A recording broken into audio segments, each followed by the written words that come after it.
তোমাদের সবাইকে ওয়েলকাম জানাই। আমি সুদেশনা বিশ্বাস আজকে তোমাদের সাথে জিওগ্রাফির একটা গুরুত্বপূর্ণ ক্লাস নিয়ে চলে এসেছি। কেন ক্লাসটি গুরুত্বপূর্ণ সেটা তোমরা প্রত্যেকেই জানো, কারণ হচ্ছে ক্লাসটির মাধ্যমে আমরা কিন্তু ভারতের নদ নদী সম্পর্কে পড়ছিলাম। আজকে ভারতের নদ নদীর যে কনসেপ্টের ক্লাস তার কিন্তু আজকে শেষ দিন, কারণ আমরা ইতিমধ্যেই উত্তর ভারত এবং দক্ষিণ ভারতের বিভিন্ন নদ নদী সম্পর্কে আলোচনা করে ফেলেছি। সুতরাং যারা যারা আগের ক্লাসগুলি দেখোনি তারা কিন্তু অবশ্যই আগের সমস্ত ক্লাস দেখো এবং তারপর আজকের ক্লাসটি তোমরা দেখো, এটাই রিকোয়েস্ট করবো। যারা আজকে প্রথম ক্লাস দেখছো তারা অবশ্যই একটা লাইক করো, শেয়ার করো এবং তার সঙ্গে এটাও বলবো, মানে প্রত্যেকেই শেয়ার এবং লাইক করবে, তার সঙ্গে এটা বলবো যে সাবস্ক্রাইব করতে কিন্তু তোমরা ভুলো না, এটা তোমাদের কাছে অনুরোধ করবো।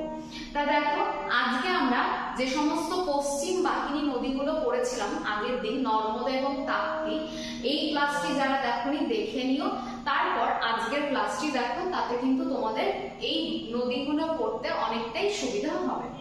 আজকের ক্লাসে আমরা মূলত দুটো নদী সম্পর্কে আলোচনা করব, মাহি এবং সবরমতী, এই দুটো নদী। সুতরাং একদম ভিডিওটা স্কিপ না করে শেষ পর্যন্ত আমাদের সাথে থাকো, তাহলে দেখবে নদী সম্পর্কে ধারণা অনেকটাই কিন্তু ক্লিয়ার হয়ে যাবে। তাহলে চলো দেখে নেওয়া যাক।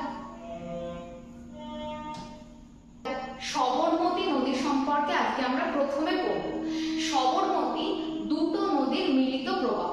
একটা নদী হচ্ছে সবর, আরেকটা নদীর নাম হচ্ছে হাতমাটি। তাহলে সবরমতী নদী কিন্তু দুটো নদীর মিলিত প্রবাহ, একটা সবর আরেকটা হচ্ছে হাতমাটি। তারপর দেখো, সবরমতীর উৎস রাজস্থানের আরাবল্লী পর্বতের মেওয়ার পাহাড় থেকে সবরমতী উৎপত্তি লাভ করেছে। আজকের যে দুটো নদী, মানে তিনটে নদী সম্পর্কে আলোচনা করব, প্রত্যেকটাই দেখবো আমরা মধ্যভাগ অথবা উত্তর পশ্চিম ভারতের কোনো পর্বত থেকে উৎপত্তি লাভ করেছে। এরপর দেখো, সবরমতী নদীর মোহনা কোথায়? সবরমতী নদীর মোহনা খাম্বাত উপসাগরে। আর সবরমতী দুটো রাজ্যের উপর দিয়ে প্রবাহিত হয়েছে, একটা হচ্ছে রাজস্থান আর একটা হচ্ছে গুজরাট। তাহলে এটাও কিন্তু পরীক্ষায় আসার মতো প্রশ্ন। সবরমতী নদীর যে দৈর্ঘ্য সেটা কত? 371 কিলোমিটার। তাহলে সবরমতী থেকে প্রত্যেকটা প্রশ্ন কিন্তু যাই আসুক তোমরা প্রত্যেকটার উত্তর করতে পারবে। কোন কোন রাজ্যের উপর দিয়ে প্রবাহিত হয়েছে? রাজস্থান, গুজরাট। দৈর্ঘ্য 371 কিমি। কোথা থেকে উৎপত্তি লাভ করছে? মেওয়ার পাহাড়, আরাবল্লী পর্বতের। কোন দুটো নদীর মিলিত প্রবাহ সবরমতী? সবর আর হচ্ছে হাতমাটি। এরপর দেখো, পরবর্তী যে জায়গাটা সেটা হচ্ছে সবরমতী নদীর তো ছবি আমরা দেখতে পাচ্ছি, তার সঙ্গে কিছু আলোচনাও আমরা করব। দেখো, সবরমতী এই আরাবল্লী পর্বতের মেওয়ার পাহাড় থেকে উৎপত্তি লাভ করে কিছুটা যাচ্ছে হচ্ছে রাজস্থানের মধ্যে, তারপর কিন্তু এটা গুজরাটের মধ্যে দিয়ে এসে খাম্বাত উপসাগরে পতিত হয়েছে। এরকম মানে এইভাবে প্রত্যেকটা নদীর মতন কিন্তু সবরমতীরও কিছু উপনদী রয়েছে। সবরমতীর যেটা ডান তীরের উপনদী সেটার নাম হচ্ছে সেই। সবরমতীর ডান তীরের উপনদীর নাম হচ্ছে সেই, আর বাম তীরের উপনদীর নাম দেখো ওয়াকুল, হাতমতি, ভাত্রা আর হারনাভ। এগুলো সবকটাই হচ্ছে বাম তীরের উপনদী। এরপর দেখো, সবরমতী নদী প্রত্যেকটা নদীর মতো তার প্রবাহ পথে দুটো গুরুত্বপূর্ণ শহর প্রতিষ্ঠা করেছে, মানে সবরমতী নদীর তীরে গড়ে উঠেছে। কি কি সেগুলো? একটা দেখো গান্ধীনগর, আরেকটা দেখো আমেদাবাদ। তাহলে আমেদাবাদ এবং গান্ধীনগর এই দুটো শহর থেকে যদি প্রশ্ন আসে এটা কোন নদীর তীরে রয়েছে, আমরা উত্তর দেব সবরমতী নদীর তীরে রয়েছে। একইভাবে দেখো, সবরমতীর পর আমরা যেটা করব সেটা হচ্ছে মাহি নদী।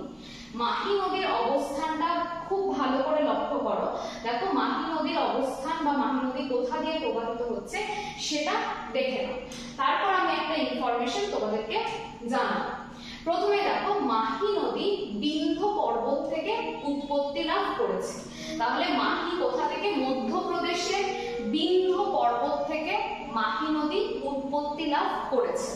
তারপর দেখো, মাহি নদীর মোহনা কোথায়? কাম্বে উপসাগর হচ্ছে মাহি নদীর মোহনা। মাহি নদী কিন্তু যথেষ্ট দীর্ঘ নদী। এর দৈর্ঘ্য দেখো 580 কিলোমিটার মাহির দৈর্ঘ্য। কটা রাজ্যের উপর দিয়ে প্রবাহিত হয়েছে? আগের মতন দুটো রাজ্য তো রয়েছে, তার সঙ্গে দেখো মধ্যপ্রদেশ, রাজস্থান আর গুজরাট। তার মানে এখানে নতুন একটা রাজ্য অ্যাড হলো সবরমতী থেকে, যেটা আলাদা সেটা হচ্ছে মধ্যপ্রদেশ। তাহলে মধ্যপ্রদেশ, গুজরাট আর রাজস্থানের মধ্যে দিয়ে মাহি নদী প্রবাহিত হয়েছে। রাজস্থানে জলসেচের জন্য মাহি নদীর ওপর মাহি পরিকল্পনা গড়ে তোলা হয়েছে। অধিকাংশ নদীর ওপরেই দেখতে পাবে তোমরা নদী পরিকল্পনা কিন্তু রয়েছে। বিশেষত রাজস্থানে আমরা জানি ভীষণ শুষ্ক এলাকা, সেখানে জলসেচের জন্য কিন্তু এই মাহি পরিকল্পনা গড়ে উঠেছে। এবার দেখবো আমরা মাহি নদীর একটা ইন্টারেস্টিং তথ্য, সেটা হচ্ছে দেখো মাহি নদী কর্কট ক্রান্তি রেখাকে দুবার অতিক্রম করেছে। তখন আমি একটা কথা বলেছিলাম যে ম্যাপে মাহি নদীর লোকেশনটা খুব ভালোভাবে দেখো, দেখবে যে একটা অন্যরকম বৈশিষ্ট্য আমরা দেখতে পাবো। আমরা ওই ম্যাপে তো যাবোই, তার আগে এখানে একটুখানি দেখে নিই মাহির যে উপনদীগুলো রয়েছে সেগুলো। মাহি নদীর উপনদী রয়েছে, একটা হচ্ছে আনস, একটা হিরান, একটা ইরু, একটা ছাপ। এই কটা হচ্ছে মাহির উপনদী। আর এখানে দেখো এই মাহি নদী কিন্তু উৎপত্তি লাভ করছে বিন্ধ্য পর্বত থেকে, তারপর এটা প্রবাহিত হয়ে কাম্বে উপসাগরে গিয়ে পতিত হচ্ছে। এই মাহি নদীর যে সমস্ত আমরা উপনদী দেখতে পাচ্ছি সেগুলোর মধ্যে উল্লেখযোগ্য দেখো আনস, হিরান, তারপর দেখো ইরু, তারপরে ছাপ, এরা কিন্তু প্রত্যেককে উল্লেখযোগ্য। এর থেকেও যেটা গুরুত্বপূর্ণ সেটা হচ্ছে মাহি নদী কর্কট ক্রান্তি রেখাকে কিভাবে দুবার ছেদ করেছে সেটা দেখো। যদি কর্কট ক্রান্তি রেখাটা এই রকম ভাবে বিস্তার লাভ করে তাহলে তুমি খেয়াল করো তোমরা প্রত্যেকে, সেটা হচ্ছে মাহি নদী কিন্তু কর্কট ক্রান্তি রেখার উপর দিয়ে দুবার প্রবাহিত হয়েছে, অর্থাৎ দুবার অতিক্রম করেছে। তাহলে মাহির এটা কিন্তু সব থেকে গুরুত্বপূর্ণ বৈশিষ্ট্য। নেক্সট দেখো আমরা কি করবো এবার, সেটা হচ্ছে এই যে সবরমতী, তারপর মাহি, এই নদীগুলো ছাড়াও দক্ষিণ ভারতে কিছু গুরুত্বপূর্ণ নদী আছে। কি কি সেগুলো? কেরালার যেটা গুরুত্বপূর্ণ নদী সেটা হচ্ছে পেরিয়ার। তারপর দেখো কর্ণাটক, সেটার গুরুত্বপূর্ণ নদী শরাবতী এবং নেত্রবতী। এই দুটো হচ্ছে কর্ণাটকের গুরুত্বপূর্ণ নদী। তোমরা প্রত্যেকে জানো শরাবতী নদীর উপর কোন জলপ্রপাত অবস্থিত? যোগ জলপ্রপাত অবস্থিত। তাহলে এটা কিন্তু ইনফরমেশনের জন্য মনে রাখবে। গোয়াতে দেখো কোন কোন নদী? মান্ডবী নদী এবং জোয়ার, এই দুটো নদী গোয়ার উপর দিয়ে প্রবাহিত হয়েছে। আর এই মান্ডবী নদীর উপর একটা বিখ্যাত জলপ্রপাত রয়েছে, সেটা হচ্ছে দুধসাগর জলপ্রপাত, এই মান্ডবী নদীর উপর রয়েছে। দমন ও দিউ এবং দাদরা ও নগর হাভেলি, বর্তমানে এরা দুজন মানে দুটোই কিন্তু একটা কেন্দ্রশাসিত অঞ্চল 2021 থেকে। তাহলে এখান দিয়ে একটা নদী প্রবাহিত হচ্ছে, সেটার নাম কি? দমন গঙ্গা। তাহলে দাদরা ও নগর হাভেলি এবং দমন ও দিউ এই দুটোর উপর দিয়ে একটা নদী প্রবাহিত হচ্ছে, যেটার নাম দমন গঙ্গা। তারপর দেখো পরবর্তী জায়গাটাতে আমরা কি করব, সেটা হচ্ছে ভারতের একটা বিখ্যাত নদী, তার নাম লুনি নদী। ভারতের বিখ্যাত একটা নদী সেটা হচ্ছে লুনি নদী সম্পর্কে এবার আমাদের জানতে হবে।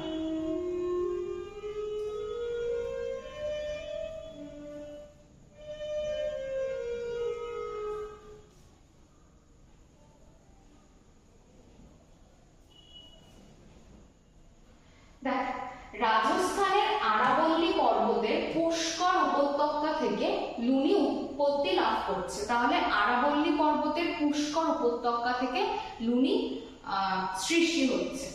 লুনি নদী কচ্ছের রণ অর্থাৎ গুজরাটের কচ্ছের রণে পতিত হয়েছে। এই প্রসঙ্গে বলে রাখি, লুনি হচ্ছে একটা ভারতের অন্তর্বাহিনী নদী, যে নদীটা ভারতেই সৃষ্টি হয়েছে, আবার ভারতের মধ্যেই কোনো জলাশয়ে পতিত হয়েছে। তাহলে অন্তর্বাহিনী নদী কাকে বলবো? যে নদীগুলো কোনো একটা দেশে সৃষ্টি হয়ে ওই দেশেরই কোনো না কোনো জলাশয়ে পতিত হয়, তাকে আমরা বলে থাকি অন্তর্বাহিনী নদী। লুনি হচ্ছে ভারতের সবথেকে গুরুত্বপূর্ণ অন্তর্বাহিনী নদী।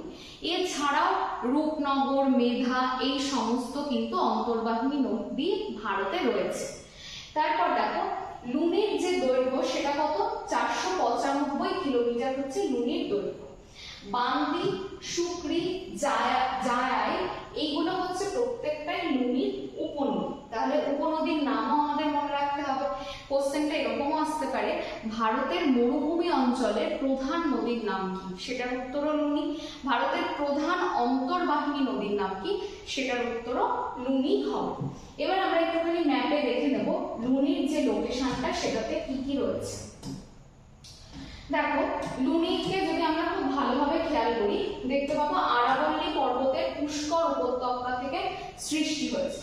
এটা কিন্তু রাজস্থানের মধ্যে দিয়ে প্রবাহিত হওয়ার পর এই গুজরাটের কচ্ছের রণে পতিত হয়েছে। তার মানে ভারতে এটার উৎপত্তি, আবার ভারতের জলাশয়ে, ভারতের মধ্যেকার জলাশয়ে এটা পতিত হয়েছে। এখানে দেখো প্রত্যেকটা নদী যদি খুব ভালো করে লক্ষ্য করি, এরা কিন্তু পশ্চিম বাহিনী মানে নর্মদা এবং তাপ্তি, এরা দুজন অবশ্যই পশ্চিম বাহিনী নদী। কিন্তু সবরমতী, মাহি এই যে নদীগুলো, এগুলো কিন্তু প্রধানত বলা হয় দক্ষিণ বাহিনী নদী। দেখো এই নদীগুলো অধিকাংশ দক্ষিণ দিকে প্রবাহিত হচ্ছে। তাহলে এই জায়গাটাও কিন্তু আমাদের খুব ভালোভাবে মনে রাখতে হবে। তারপর দেখো আজকে আমাদের তিনটে যে প্রধান নদী সবরমতী, মাহি এবং লুনি, সেটার যে আলোচনাটা সেটা কিন্তু মোটামুটি ভাবে শেষ।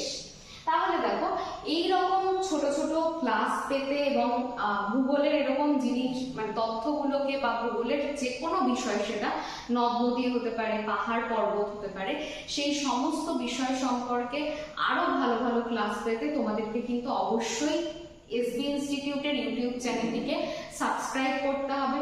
ভিডিওটি ভালো লাগলে লাইক করতে হবে এবং প্রচুর শেয়ার করতে হবে। তাহলে কিন্তু আমরা নতুন নতুন এবং খুব ভালো ভালো কন্টেন্ট তোমাদেরকে উপহার দিতে পারবো। তাহলে আমরা কিন্তু অনেকটা উৎসাহ পাবো আরো ভালো ভালো কোনো কন্টেন্ট বানানোর জন্য। এটুকুই বলবো, সবাই খুব ভালো থেকো এবং সুস্থ থেকো। দেখা হচ্ছে পরবর্তী জিওগ্রাফির ক্লাসে। দেখা যাক পরবর্তী যে জিওগ্রাফির ক্লাসটা, সেখানে কতটা গুরুত্বপূর্ণ বিষয় তোমাদের জন্য অ্যারেঞ্জ করা যায়, সেটা কিন্তু আজকে তোমাদের উপরেই নির্ভর করবে। কারণ তোমরা কতটা শেয়ার করছো, কতটা সাবস্ক্রাইব করছো, তার উপর কিন্তু পরের দিনের কন্টেন্টটা কিন্তু নির্ভর করবে। তাহলে দেখো তোমাদের মধ্যে থেকে অলরেডি রিকোয়েস্ট এসছে পাহাড় পর্বত নিয়ে এবং পর্বত শৃঙ্গ নিয়ে। তো আগামী পর্বে আমরা পাহাড় পর্বত শৃঙ্গ এগুলো সম্পর্কে আলোচনা করব ভারতের। আজকের ক্লাস এই পর্যন্তই। সবাই খুব ভালো থেকো এবং সুস্থ থেকো। এতক্ষণ আমার সাথে থাকার জন্য তোমাদের প্রত্যেককে ধন্যবাদ।